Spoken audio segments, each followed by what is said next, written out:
Welcome to Formula World. I'm your host Dylan Shelley, and here's what's on this episode.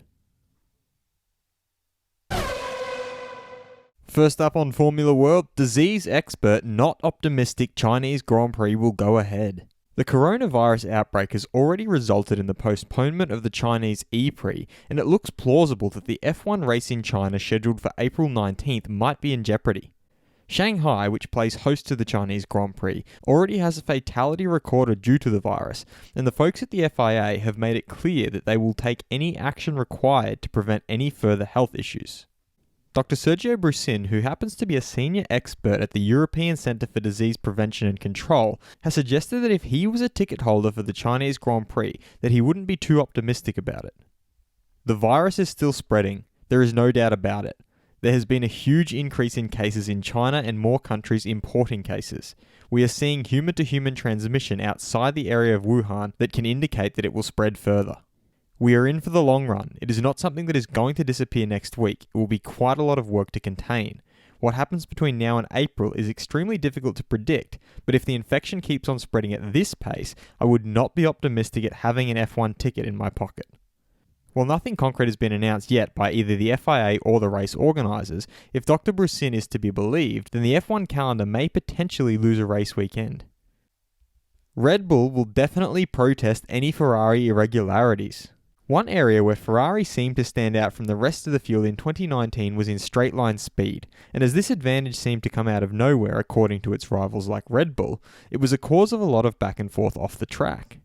Red Bull advisor Helmut Marko has made it clear that Red Bull will continue protesting if there is anything suspect about the performance of the Ferrari engine in 2020. He believes that Ferrari had an unfair advantage in 2019, and while nothing was conclusively proven, Marko has promised that they will not hold back if they feel that things are repeating in 2020 as well. There were several points with Ferrari's engine that were likely to be beyond any grey area, but nothing was done about it. If we do suspect that there are irregularities again, we will definitely protest. F1 calendar expansion being felt by teams. AlphaTauri team principal Franz Tost has echoed similar sentiments of many F1 drivers that 22 races are the maximum that race mechanics and engineers can accommodate in their already busy schedule. Race engineers and mechanics already spend a lot of time away from home, and Tost has offered a side of the story that is rarely heard, of the people comprising the pit crew. This year features an extra race, but that hasn't required any extra work, at least at AlphaTauri, and this is what Tost had to say about the whole thing. For 2020 we start in March and the last race is at the end of November. There's not a big change. But if we have more races in the future, then I think teams have to rotate people, mechanics, engineers. Otherwise it's too much for them. While there are multiple countries around the world vying for a place on the F1 calendar, a move in that direction might not be heartily welcomed by engineers and mechanics based on Tost's statements. Fast feed!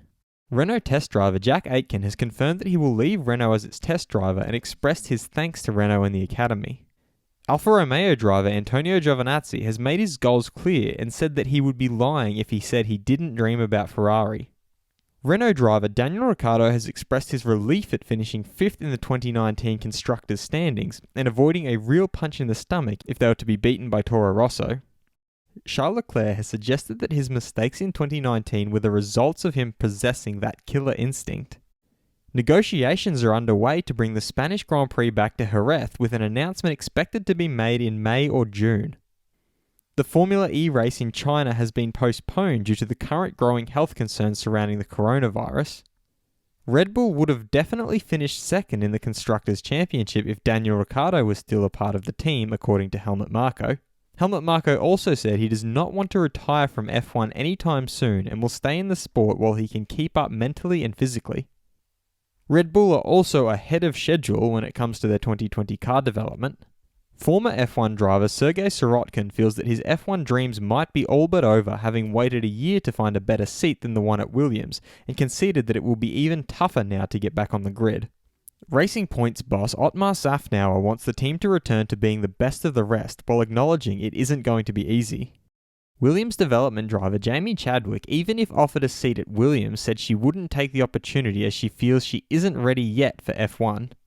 And 2021 is the target for McLaren to achieve something substantial with a mix of some great weekends and some bad weekends, but mostly moving forward. Will the Chinese Grand Prix still go ahead? Be sure to vote in the poll and let me know what you think in the comments. And if you like this video, feel free to subscribe and check out my others for all the latest in the world of Formula 1.